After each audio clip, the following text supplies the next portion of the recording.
All right. Welcome to the Ball In Podcast, where the ball is in our court. I'm Pavan Inaganti, and I'm here with Kiekeben and Ishan Naik. Bro, Sammy's looking different today, bro. I'm not even going to lie to you. yeah, I don't know what happened. Yeah, Probably- I'm gonna leave it at that. I'm gonna leave it at that. Ishan, honestly, introduce yourself, because nobody knows you in terms of this podcast audience. Just introduce yourself, favorite team, and just why you like sports, why you like watching sports. I'm Ishan. My favorite team is the Cavs, and yeah. Any I other like favorite teams? Like any other teams? I like the Green Bay Packers. Oh. Unfortunately, Unfortunately, it sucks right now, but it's all right. It's all good. Who cares? I'm excited for Jordan Love, by the way. Oh, it's love season. Oh yeah, I'm a sports fan because of my dad. He was a big sports fan, and he rubbed that off on me, even if I started watching when I was like 13. He what? Anyway. Bro, nah, cut that out, bro. Cut that out, bro. Why am I saying cut that out to the camera, like as if you're not our editor, bro? Like that's crazy. You should leave that in. Huh? You should leave that in. That was pretty funny. I'll let the editor decide. Moving on, we'll get straight into things. A topic that we talked about last time was Bradley Beal and potentially where he would be headed. Finally getting out of Washington and finally giving himself a chance to win somewhere else. Eric, I'll start with you. Bradley Beal going to your Phoenix Suns in a trade potentially involving him and Chris Paul, as well as Landry Shamet, along with draft capital. It like went through officially, right? Well, yeah, but there's still like details going on, and Chris Paul okay. potentially going to a third team. So I'm not gonna say it's Right, finalized yet. For sure, yeah. But yeah, just honestly thoughts and what you think. It's not good for the Suns. I'll say it right now. You have all the mainstream media posting like, "Oh my God." Nah, it's just Kendrick Perkins, bro. It's No, you have the mainstream media. You got all the Photoshop Beal jerseys already. You know, you got some casuals saying, "Oh, another KD super team." It's not gonna work. It's not gonna work. This is worse than the Kyrie James KD team. This is even worse potential. Where's the depth on the Suns, especially because we don't know the DeAndre Ayton situation, right? So it's literally these three superstars which go like 900,000 over the luxury tax or something. Well, actually, no, that's including Ayton's too, I think. But then like we don't have Shamet anymore. No Chris Paul. He was a decent, kind of last bit of defense this team had after Mikal left. So yeah, I don't like the future for the Suns. Like, yes, it's 3 stars. I can't be sad about it, especially considering the Suns didn't give up any first round picks supposedly. So like, it's not like we took an L here, but unironically, there's only one ball, man. So I don't know. I don't think it's gonna work out as it is. They definitely need more pieces, but I actually don't mind it at all because we obviously saw that report last week that Chris Paul was going to get cut. yes. And that was obviously false because of this trade. The fact that you move on, you think you're going to move on from Chris Paul for getting and absolutely get nothing for him. He's going to get waived. He's a long gone decision. Good point. All you do is you include a bench. I wouldn't say scrub, but he was very bad in the playoffs. And you just include just 6 second-round picks and pick swaps for Bradley Beal, a guy who's going to be a lot more impactful, both on offense and defense compared to Chris Paul, because Chris Paul at this point in his career is a traffic cone on defense. Yeah. I'm not going to lie. He's a cone. So he's going to be more effective on both sides of the ball, even though he is accruing a 5-year, $251 million contract. Crazy deal. I don't mind it because you basically got a star for someone you were going to cut. And obviously, like, that's good. It's good for the Suns. It's going to be another Nets situation. I don't know if it's going to fit. It depends on the pieces they add because they only have to work with the vet minimum for every single player on the roster. Yeah, it's with the new CBA too. They low-key got lucky because this might be the last super team we actually see with the new CBA rules. I think CJ definitely made his case and fought for that. Just no super teams anymore. But I think this is probably the last super team that we'll see just because the CBA rules are ridiculous now. Mm-hmm. What were those new CBA rules? It's just I can't really like go into the specifics because I don't know all the details, but I know they do a really good job of like in terms of just like luxury tax and going into the luxury tax and things like that. Like it's just a lot tougher now. Like I'm pretty sure like a lot of the teams that go into the luxury tax now, like the Clippers and the Warriors and the Bucks, are gonna have a tough time doing that forward too, because you just can't do that as much anymore. In terms of the Beal trade though, Ishan, I'm kind of with you in terms of the fact that they did get something for those two players, which in any other situation you would not be getting anything for those two guys. Like, frankly, they aren't very good. They have bad contracts. You wouldn't expect to get anything in the market with them. But I'm also looking at it, it's like the game's played. Like, what are you going to do if you can't fill out the rest of that roster? And the way it looks like right now, the roster is not very good. It's not very good at all. And I'm thinking more so with Frank Vogel.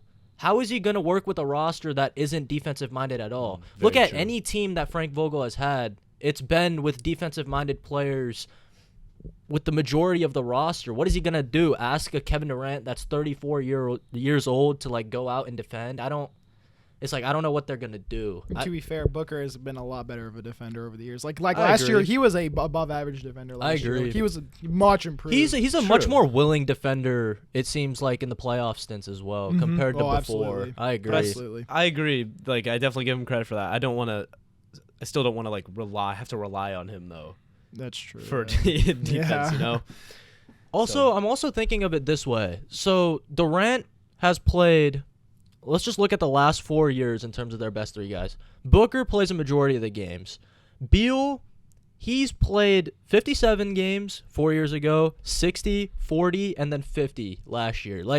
And then you're talking about Durant. He had the Achilles that year after Golden State, and then he played 35 games because he got hurt that year. Played 55 and then 47 total last year with Brooklyn and Phoenix. Like that's not going to get it done if this is the roster that you're going to put around them. And also, I'm thinking about it this way. When is the last time we've seen a championship team outside of Golden State actually get it done with a roster like this in terms of being top-heavy and not having depth? You look at the last 5 championship cores, the Nuggets, the Warriors, the Bucks, the Lakers, the Raptors, all having core star players, depth, defense, and a good head coach. They have a good head coach. They have a core trio, but no depth in defense. And so that's where I'm looking at it. Like, this team has championship expectations, but without a championship roster. Yeah. It's just a tough scene. It's simple as that, It's just a tough scene. It's just a tough scene. Speaking of another championship player, though, Draymond Green declining his player option. I did want to get your guys' thoughts on this because I don't know what destination would possibly work out for him. Or maybe he just goes back to Golden State. Eric, you can start. Okay, so I don't want to steal too many of your words because I know that you're a proponent of Draymond and realize that he isn't just a system player. I agree. And I agree with that as well. He's very much like a Chris Paul figure in my eyes in terms of he can facilitate any offense, not just Golden State. And I mean, the criticism with Chris Paul is that he's ringless, but obviously, Draymond has that jewelry. Now, obviously, being around Steph Curry and Kevin Durant has something to do with it. It's not just Draymond. But let's not forget that he's a key part of that dynasty. He isn't just a system player. He is the system, right? So if Draymond goes somewhere else, like the Lakers, obviously that's a highly rumored destination. His boy, Bron. With his boy. King Lobos. Besides them making out in the locker room. Whoa. LA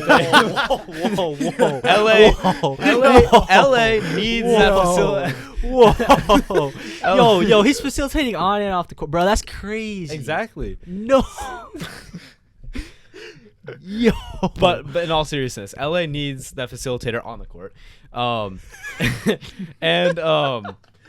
And someone who can be blunt to teammates like, I'm looking at you, D'Angelo Russell. Make sure that they take good shots, stay consistent, work hard. Taking good shots? D'Angelo Russell? Bro, after the game, bro, this man's taking shots every single game, bro. Oh, my God. Whoa. To shoot 30% from the field. Dude, I think he And got worse 20% every from game. three. He got worse every game that he took shots after the game. I swear, like it just got worse the game after that, bro. Oh my god. Dude, like just recover at that point. Just go take an ice bath. Like you're not helping yourself. Go chill with the fam, bro. Like, go get You don't your need to mind keep off doing your things, job. Exactly. But outside of facilitating the offense, something that the Lakers, even though they're just coming off a conference finals appearance, they could use that. Drake could also bring some discipline to some of these guys in LA because LeBron's a great leader, but as an outsider, so I guess what do I know? But I think Draymond probably brings more of that than even a good leader like LeBron does. But if I'll talk about anything that isn't LA, because obviously LA is not the only possibility.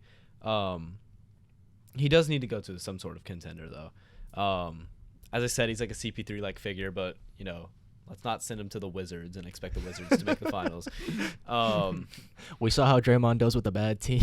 You know who is somewhat of a bad team right now, just because of injuries and whatnot. And I wouldn't even say bad; they're just kind of like stuck and rising. The Bulls. And you'd like to see Draymond going to the Bulls? I think it'll be very interesting. The Bulls are one of the only mid teams right now that I'd actually like Draymond to go to, and I think it could help, especially with the unfortunate circumstances of Lonzo. I feel like Dre could really kind of pick up a similar role, and then when Lonzo comes back, the shooting would be interesting. Well, That Lonzo is a big shoots well now. That's a big if he does come back. Yeah, that's true. Because his injury is pretty That bad. knee injury is they don't even know what's wrong with it. I mean, Yeah. if eventually, not even next season. Yeah. So it might be all Let's season. assume he does. Hopefully. Ishan, I want to get your thoughts on this because the thing with Ishan, guys, I know you guys don't have much context of Ishan, but he's like a very big into shooting because that is what the NBA is geared towards today, and that Bulls roster does not have a lot of shooting. And to add Draymond Green, I want to get your thoughts on that. I don't agree with it, especially with the direction they're headed, because in all likelihood, DeMar DeRozan is not going to be a Bull next year. In addition, Vucevic is not a very good center. Oh, he's good, but defensively, he's not very good. Yeah. Offensively, he's very inefficient. It's just adding him to that team. Like he said, I don't see enough shooting around the Bulls and their team for him to have a big enough impact. And along with what you said about him not being able to not going on a bad team, he's one of those players that he makes a good team great, but not a bad team good. That is a very good point. No. He's definitely what you call it, ceiling raiser. Yeah, he definitely is a ceiling raiser. Yeah. So he would have to go to a team that's like in real contention, because obviously, in my opinion, I don't think the Bulls have the talent to contend, and I just don't think he'd be a great fit alongside Vucevic. I think a team. I don't know if this will happen. I think the Kings aren't a bad fit either. Ooh, yeah, I did think about that one. Because they do have shooting, like Keegan Murray, Kevin Huerter, Malik Monk. Fox was much improved from the three-point line this year. How do you think their lineup would work? Because they have Harrison Barnes right now at the 3 and then Keegan Murray at the 4. Do you think they would maybe move Keegan Murray up in the lineup, or how do you think they'd work that out? I've seen trade rumors rolling around Harrison Barnes, so I don't know if they're going to necessarily keep him this offseason. Okay. So if they do decide to move on, I think they would put Keegan Murray at the 3. They're going to do everything they can to keep Malik Monk and have Kevin Huerter at the 2. And if they decide to keep Barnes, I would say bring Murray off the bench as like a shooter, because he can also defend. He's not a Murray's great defender. Very willing defender, though. But yeah, he's very willing. So he could be a good bench piece for them, even if he moves to the Kings ranked last in defense last year too, right? Or it was like bottom 3. It was very bad. They were not, because Sabonis isn't a good defender either. And so Green would provide that front court in defense. That reminds me a lot of like Golden State, where like they have a really high powered offense, but people forget like the reason they were championship teams and they won championships was because Draymond was anchoring that defense. So that would be interesting. I also think the point to bring up with this is Draymond as a 4 does a really good job of helping the center out on defense. And for Sabonis, I know he's typically undersized in terms of I know that's kind of the norm with undersized centers now, but just to have Draymond alongside Sabonis, I feel like would just be really good on the front line. And any center. Like even if I'm looking at LA, the fact that Draymond and AD could be on your front line is crazy to me, especially if you're playing a team like Denver. Like that'd be so helpful. Like they had Hachimura. Rebounding. They had Hachimura on Jokic in that series. Imagine they had Draymond. That would be with AD as a roaming defender. That'd be completely different. And that'd be like the size on that front court too, with LeBron, Draymond, and AD. That's hard to play against, bro. Come playoff time. Especially with the veteran leadership that's in that locker room. That is true. That'd be a crit. Wow. Yeah. I like that. I just don't know how it works under the cap. Also, I'm assuming Draymond's going to want a large Draymond does want a contract. lot of money. Yeah. And the Kings do have the money for that. Yeah. Providing that veteran leadership for a team that's still very, very young. You think he could go to a team like Houston? I think Houston's going, because Houston has a lot of cap room. They added a coach that is going to be a guy that wants to win a lot of games. So I don't know. I feel like that could potentially be a good fit too. Is Houston really in a spot to win next year though?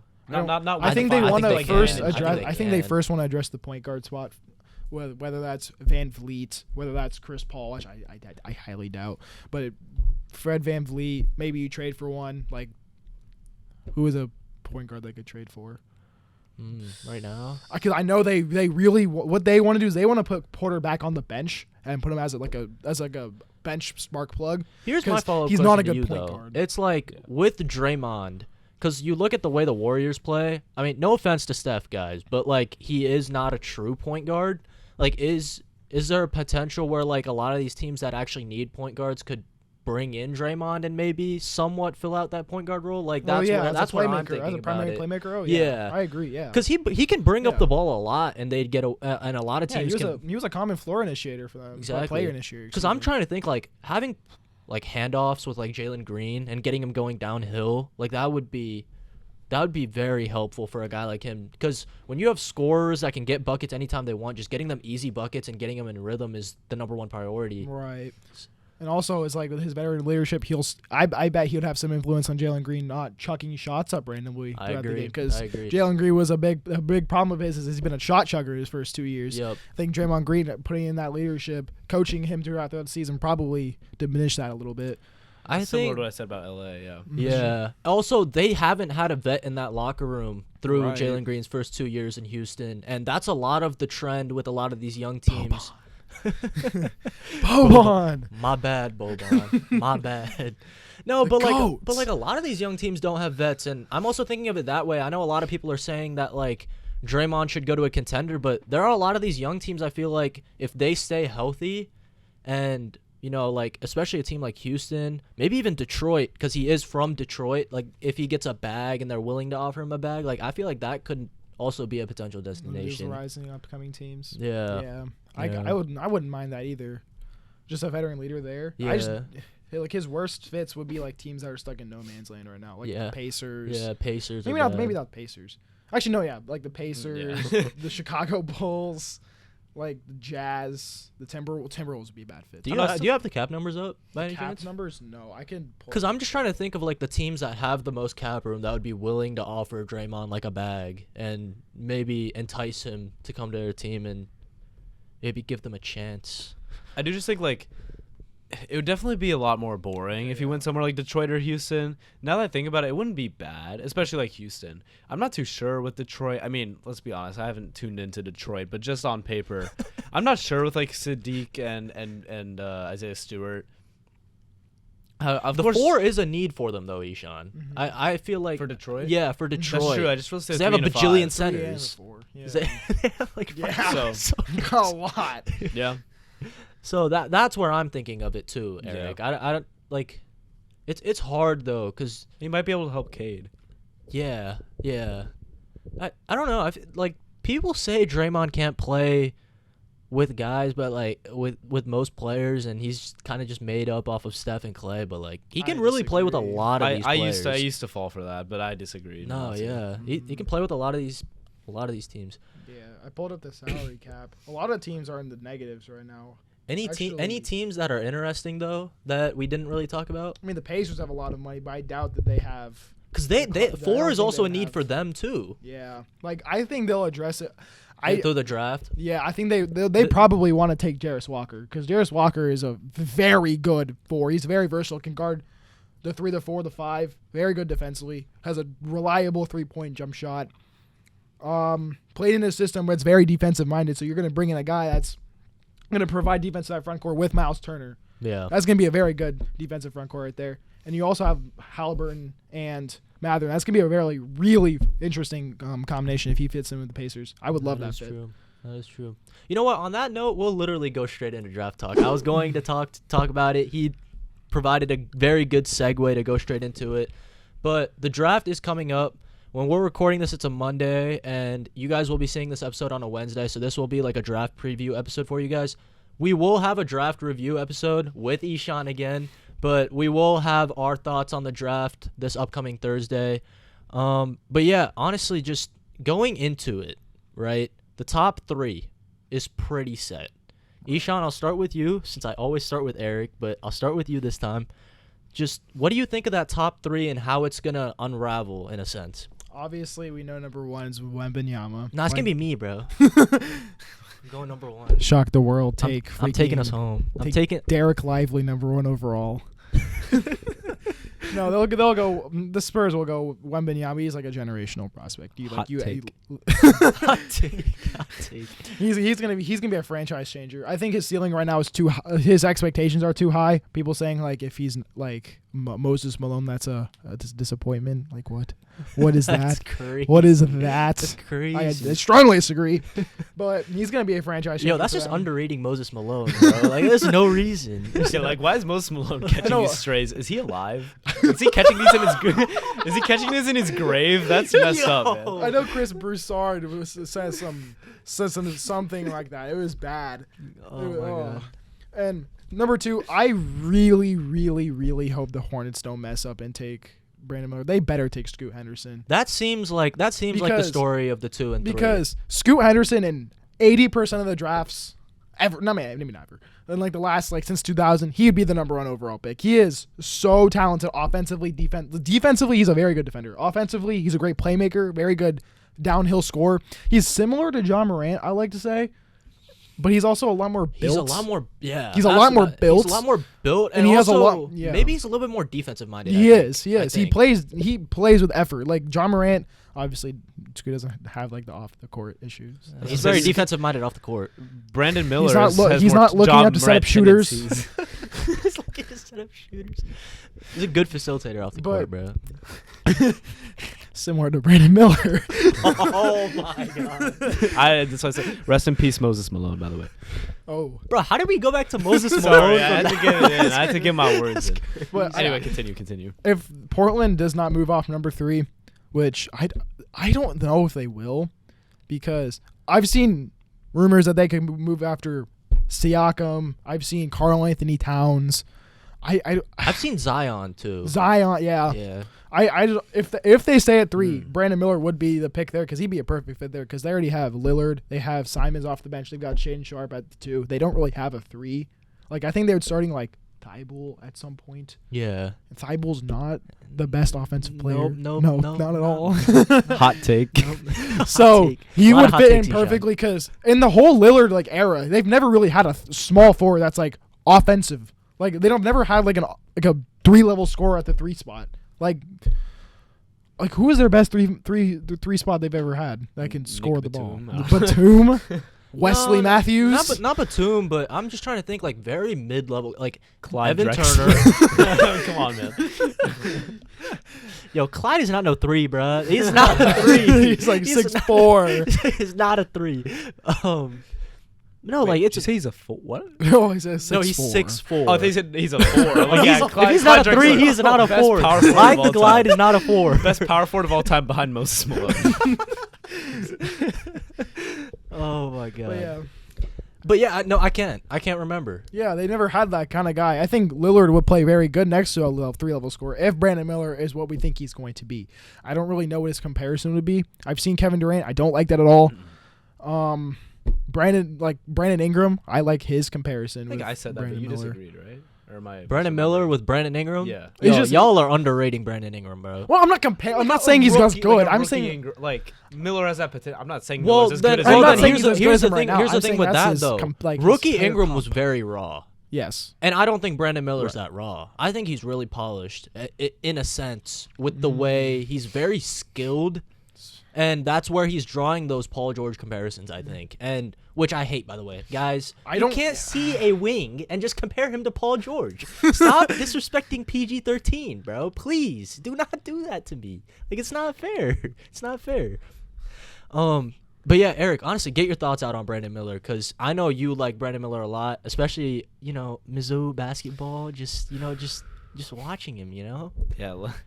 Me liking him, that's a interesting As a choice of words. prospect. As a prospect. As a prospect, not as a Mizzou For an fan. NBA team, not as a Mizzou fan. Gotcha. Well, yeah. So, my thoughts on the Hornets. Like Brandon Miller is like obviously the better fit if they want to keep the LaMelo thing going, but I can't blame them at all. And actually, in fact, I hope they pick Scoot just because it's not just the Hornets. There's a lot of teams in the lottery that have guards that you think they like want to invest in, but this is also a very guard heavy draft class. And so teams are just going to have to draft the best guys and figure out the very fit. true. And like you Very said, true. Scoot is so crazy talented.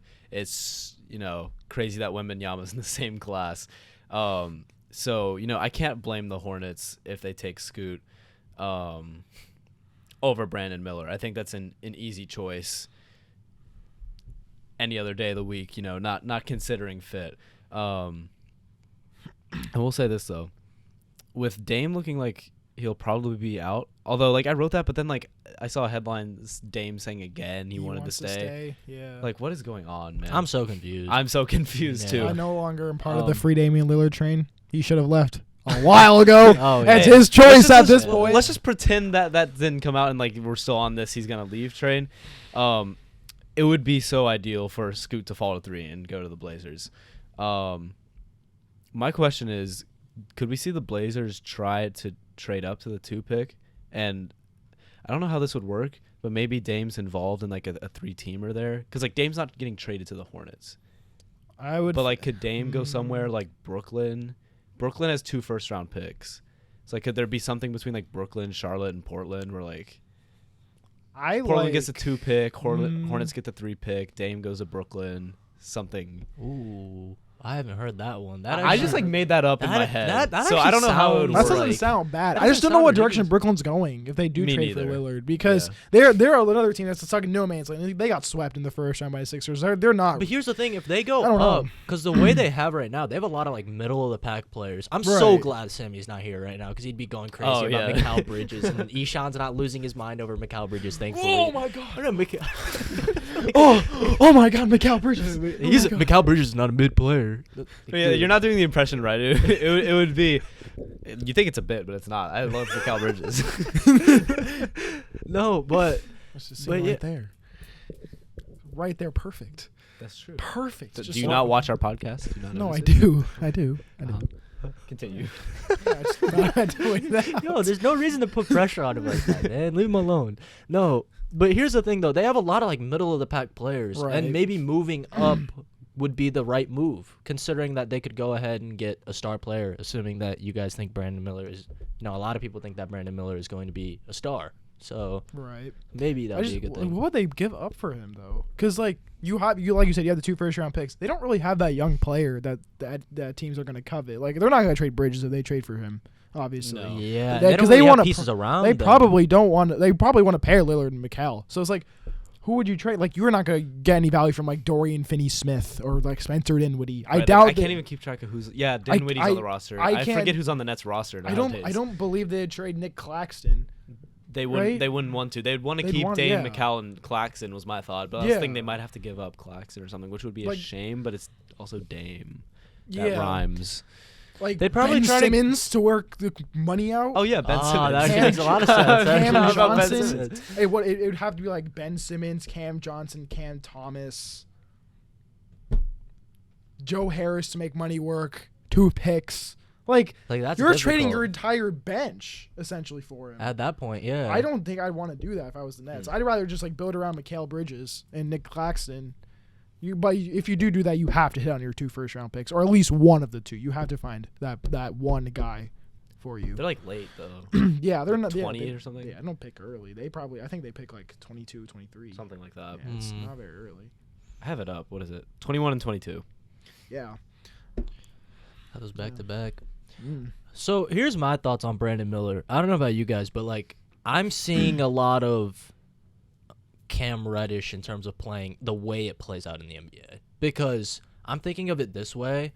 I think he looks really good as a prospect. Do not get me wrong. He played really well in college. I think he's going to be a good player, but not a great player. And I think that's where we're kind of going wrong between him and Scoot. I think Scoot's going to be a great player, but I think Brandon Miller's going to be a 20-a-game guy. Do not get me wrong, which is very good in the NBA. But like with the way Charlotte wants to contend maybe with LaMelo Ball, I don't think Brandon Miller is going to be the guy that's going to help them get over that hump. I think Scoot is, though. I agree. I think he has a higher ceiling. Yeah. This is about your comparison. I actually, because I noticed this a while ago, I think a good comparison for Brandon Miller is Chris Middleton. Because they're both like they're willing defenders. They are like, if I had to give him a grade, it'd be like a B. They're both B defenders. They're both very good 3-level. You think scorers. Miller is as streaky as Middleton though? I don't think he was streaky in college. At times. I agree. So I could see that going into the NBA, but Middleton is a 2-3-time All-Star. In his like, if there was like a ceiling and a floor, that middle ground is probably Chris Middleton. I feel like I could see that. I could see his career playing out that way too, Chris being Middleton, a very good player but not a great player, like I said. So I don't know. That's actually a really good comp. Come back to this in 5 years. He's just Kevin Durant. It's Kevin Durant. It's going to be the downfall. There will never be another Kevin Durant, guys. Let's just be completely honest with ourselves. Yeah. Here's where I wanted to talk about later on too. It's like I'm looking at the rest of this top 10, right? A lot of bad teams, but also at the same time a lot of decent cores. You're looking at Houston, Detroit, Orlando.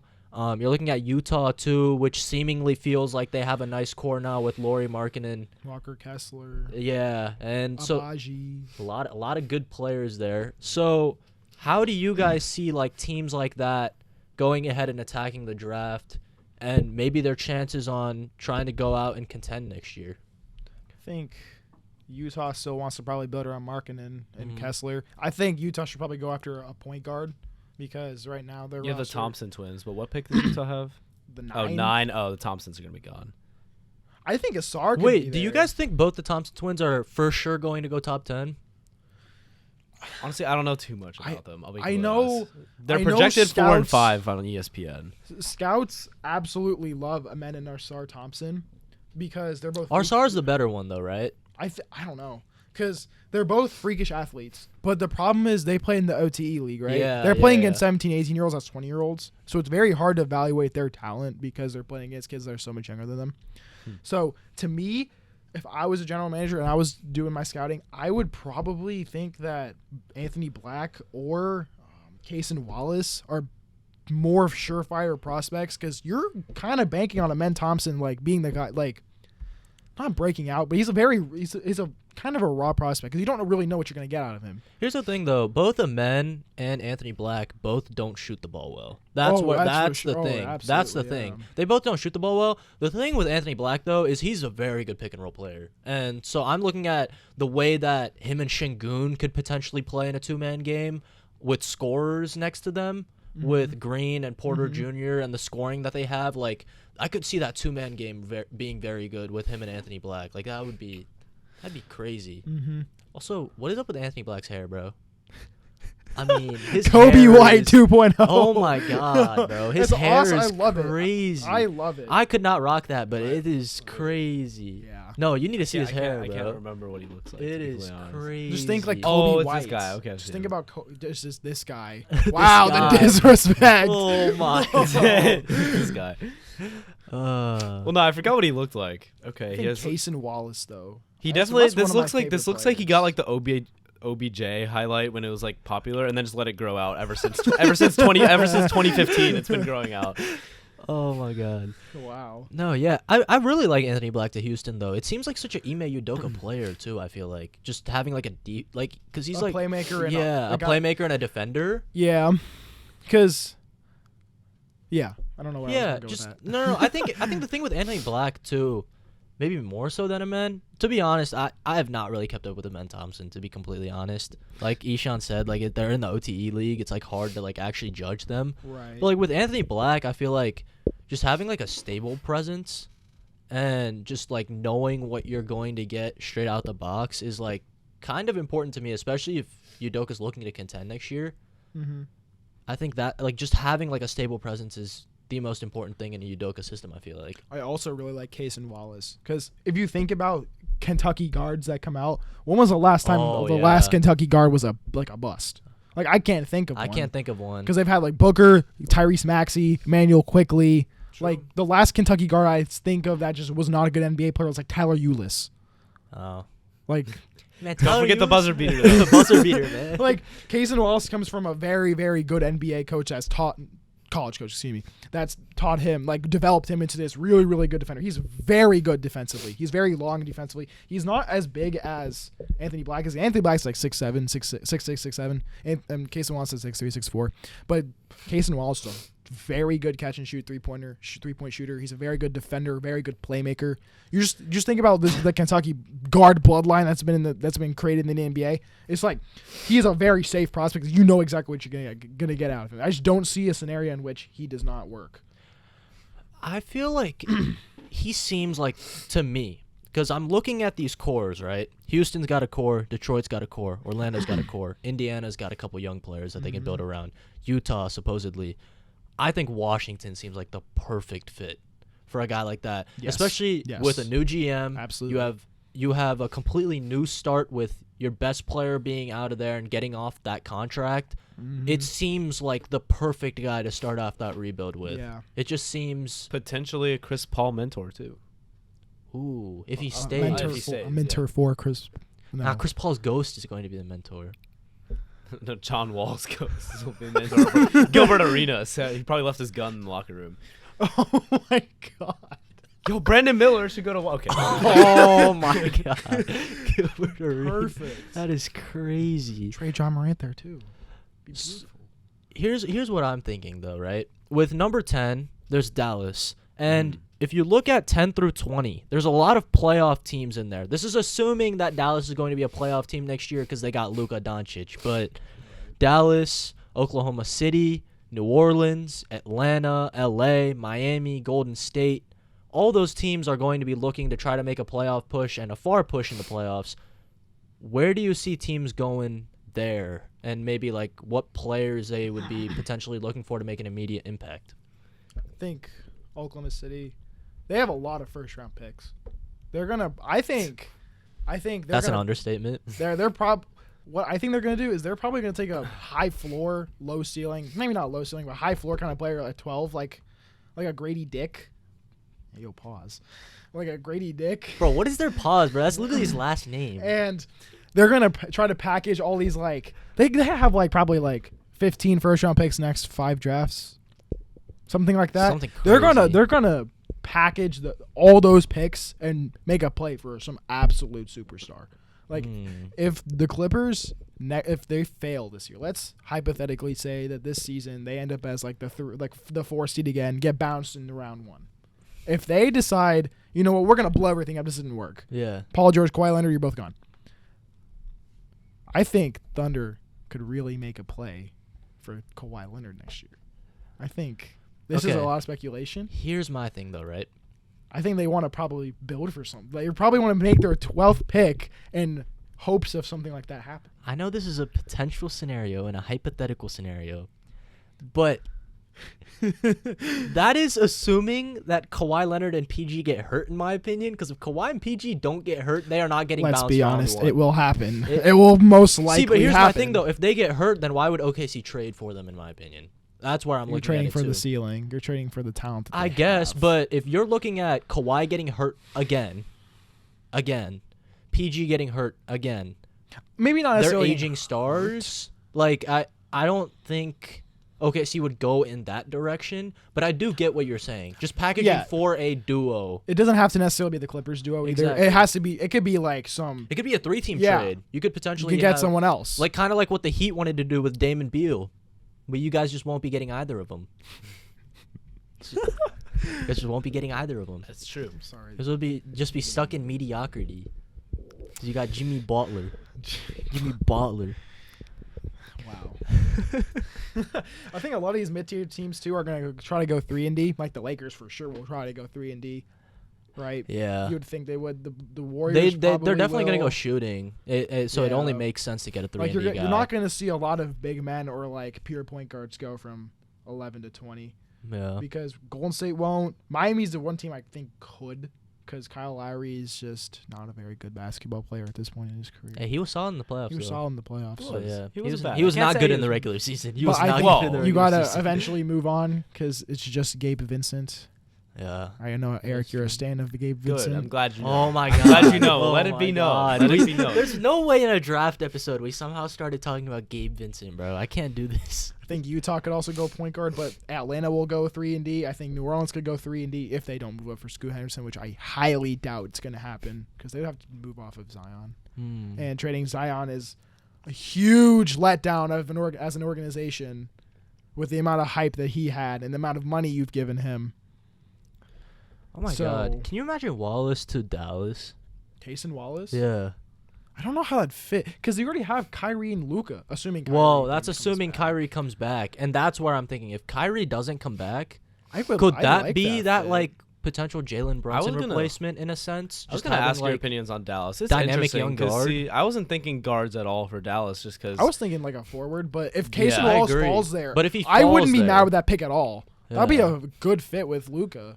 Because it also provides defense, if something they Kyrie were leaves- severely lacking after perimeter this year. defense, especially. Yeah, I feel the like trade more so deadline. than interior defense. I feel like I was in the boat as same boat as Ishan, thinking forwards for Dallas, even though they're kind of lackluster in this draft class compared Taylor to the guards. Hendricks, Taylor Hendricks. I was saying Dallas could hope to get him at 10. Grady Dick. I mean, Um, he's really not. Nah, I don't like Grady Dick to Dallas. Either that, or do we see like Dallas maybe? Because Trade Dallas is so down. weird having that high of a pick because they weren't supposed to be that bad, but Right. we know what their roster looks like. It's not too great. Trade down, take Derek Lively. That's what I'm saying. Derek Lively or trade down, see what they can get the more they trade down, see if they can get some pieces for now.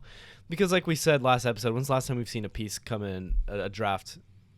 Hello? Yeah, like a rookie come in Yeah. and help immediately. Almost never. Yeah. So they could trade down, see if they get some pieces for now, and still draft someone later that could help, a few years down the line, like Derek Lively, or even further down, like OSU's guy, Bryce Sensabaugh. I mean, he's a forward. He's a forward. Yeah, he is a He three. shoots well. He's very good Plays shooter. defense. That's Dallas. He's a very mid defender. He does not very. I didn't say he's not good. I said he plays defense. he is not a willing defender though. Mm. He's very, very like a C- defender, unfortunately. But he would provide shooting for that team. He's a very good shooter. He It shot seems over like a 40 Dallas player though. Yeah. I feel like That's what I'm just surrounding Luka with shooters because Mhm. they just love to do that for some reason. They just love to like surround him with shooters everywhere and then just no defense. So I'm curious to see what the Hawks do at 15 though, because The Hawks are at 15. yeah, I just Yeah. skipped over. that's another team stuck Oh, in yeah. no man's land. Because we've seen the Trey Young rumors, also, is it? and Am I just I saying don't this, know. or is DeJounte potentially on the move too again? I saw a report again. that like if they I missed if they that. got the right package, they could move him again. Why? I don't. I don't understand that at all. He seems like the perfect fit next to Trey, but it hasn't really clicked. I think they really need to move off of John Collins and Clint Capella. It's I just agree. very underwhelming duo in I that front agree. court. I agree. John Collins used to be like a 40% 3-point shooter, or very high 30s. Yeah, Just he ne- used to be he's never very seen- good, and now he's Yeah. just booty butt cheeks. That's one way of putting it. Yeah. What? I'm gonna pull up his stats really. But I don't know. Like, would you like to see shooting in the front court, or would you more likely just see a better rim runner and like that type of a I want to just see a better rim runner. yeah What in Dallas? in Atlanta Yeah, Oh, Atlanta. Yeah. No, sorry. I lost if they track. I move lost if track. they move off of John Collins and Clint Capella. Right. Duh. yeah. Yeah, John yeah. Collins had 2 years where he averaged 40% from 3, and then this past season he shot 29%. Ooh. He went from 21 I don't points know per what game happened to John 13. Collins. He That's just so had a weird. fall, just an absolute, just downfall. It's terrible now. He's a very lackluster player, especially for the money he's getting. He's getting paid like 23-ish Oh yeah, million. that is true. The depth on that roster is also kind of iffy. Mm-hmm. I feel like. Also, I feel like Onyeka definitely has to be the guy at the 5 for Ooh, right I forgot now. about him. Yeah. You probably he can. needs to play soon. He needs to blossom soon. He think he needs to will. be the 5 for them, and then yeah, I agree. You move off of John Collins and Clint Capella, and maybe try to get what you can in terms of surrounding Trey and DeJounte a little bit better, maybe, and seeing where you go from there. I'm interested to see. I feel like New Orleans seems like the perfect destination for Grady Dick, though. Just getting more shooting around Zion Williamson and Brandon Ingram, and I feel like he'd be a perfect fit there. Especially like I'm looking at the way Trey Murphy played. Trey Murphy played very well considering he's a shooter too. Like he fit perfectly alongside Brandon Ingram and Zion Williamson. Like, very good defender. Because his length and size, he can do it all. He really brought. I like Trey Murphy a lot. I'm also excited to see Dyson Daniels for the Pelicans. He didn't really have that. He didn't play that great though last year. Yeah, I think he was a project player to begin with already. That is true. So he was a very raw prospect out of was he at the NBL? Was he out of Australia? I think so. I think so. He is a great, very, very lengthy player. 6'6", 6'7", probably. Very good playmaker, very good defender. He just needs to get that 3-point jump shot down. And you've seen with Brandon Ingram, those coaches in New Orleans, they can develop a 3-point shot. Because Brandon Ingram came in as a very, very mid 3-point shooter. He got up to like 40%. Sniper now. Yeah. Because like those coaches, they have some of the best shooting coaches in the NBA. So I think Dyson Daniels, he's gonna take a big step from year 1 to year 2, year 2 to year 3. Eric, is there a potential trade that you would like to see in terms of just like draft day trade and any player that you would maybe like to see on the move, like a Zion? You know, you have multiple stars out here potentially being draft day trades. Is there a potential trade? I know you talked about Damian Lillard already, but that you would like to see come draft night. Honestly, yeah, other than the Dame thing, which I would love to see happen, and honestly, I haven't seen like anyone really talk about that, so I don't know if it's likely or not. That would be insane, though. I hope to God.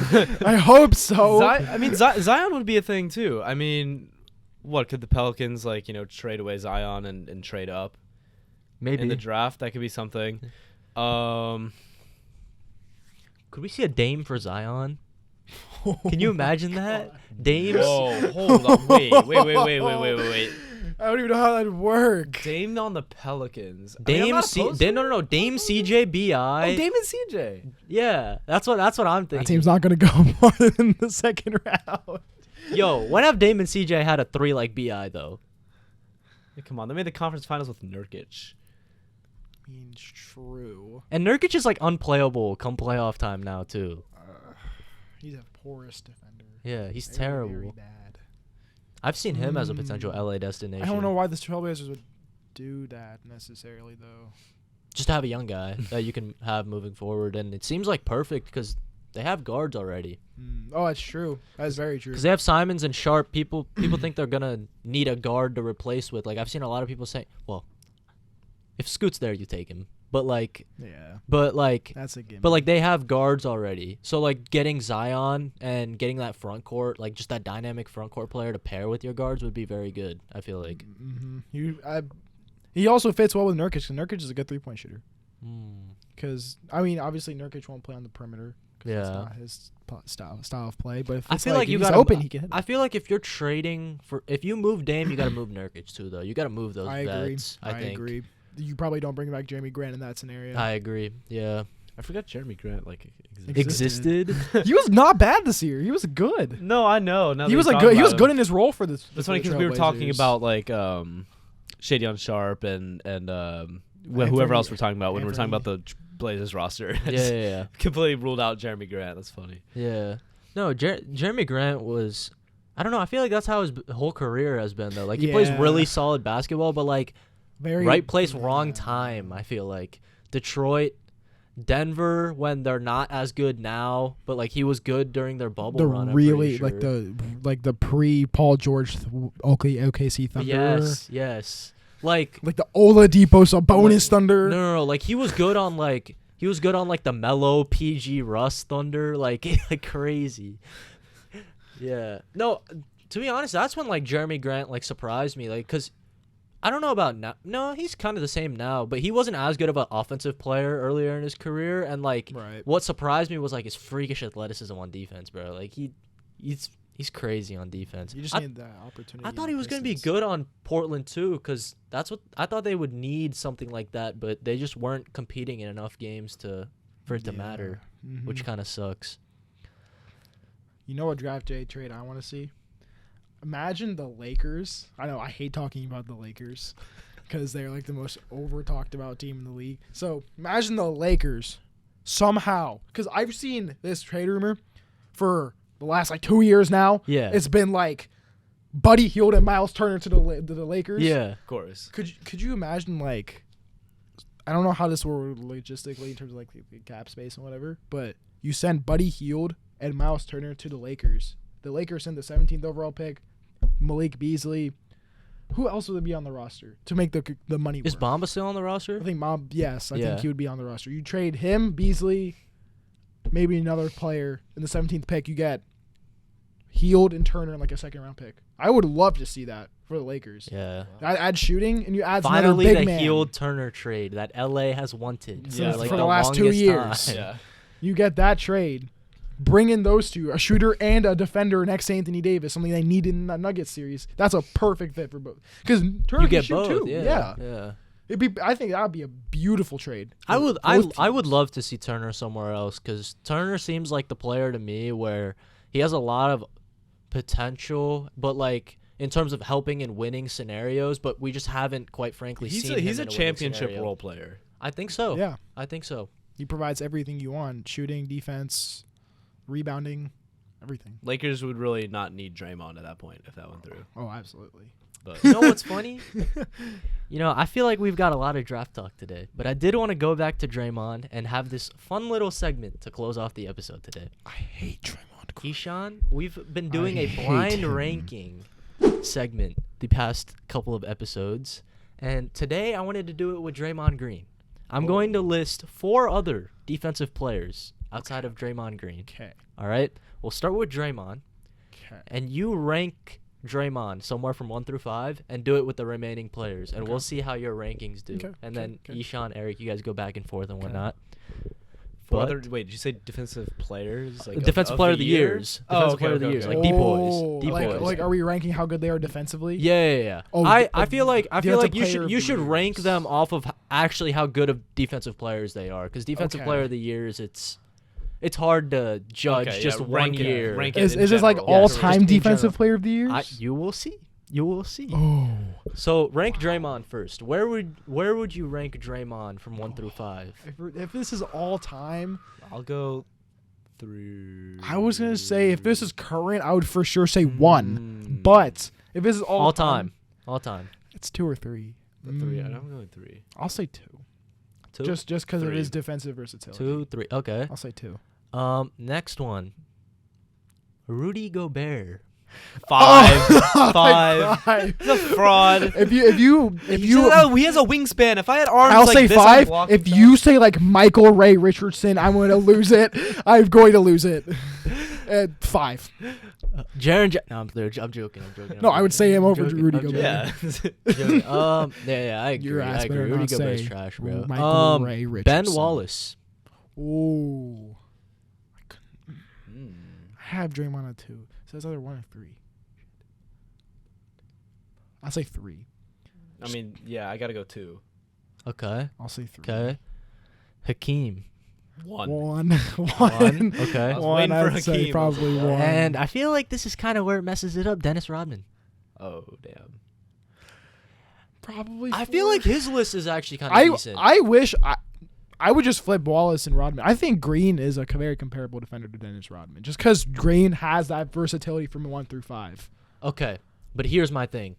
Dennis actually, interior-wise, is crazy. Dennis Rodman is one of the best interior defenders. I understand. Yeah. I actually wish I put Wallace at 4. I didn't want to sound But- insane and but- put him below Draymond and put him at 4.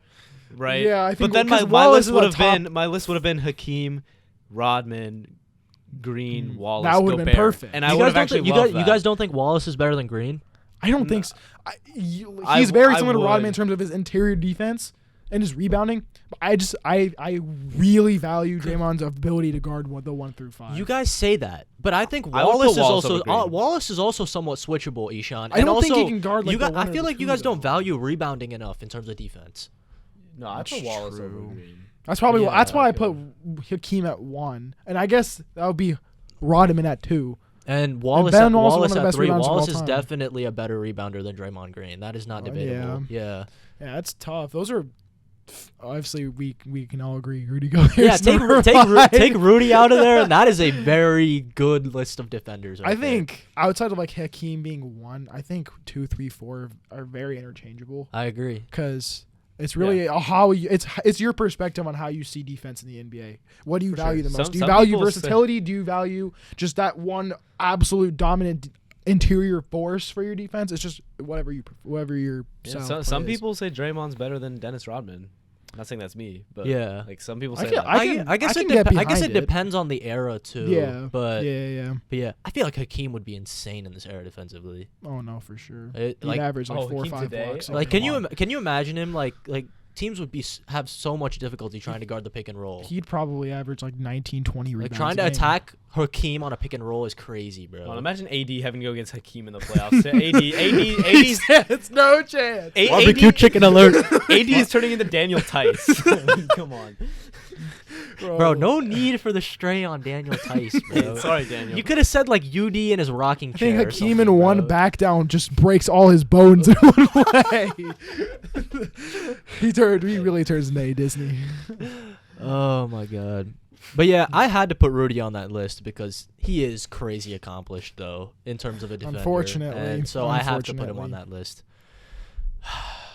Just a terrible fit with the Timberwolves. I gotta say, just terrible. If you guys got here, what are you doing? Make sure to like, comment, and subscribe. Turn on that bell notification. I'm gonna pass the ball out to you guys, and you better be liking and commenting and subscribing. What he said. Cause he'll be back, and I'll be back, and he'll be back too. Oh, I will. I hope I'll be back. But for Ishan, now, you will be back. Yes. Peace. Let's go.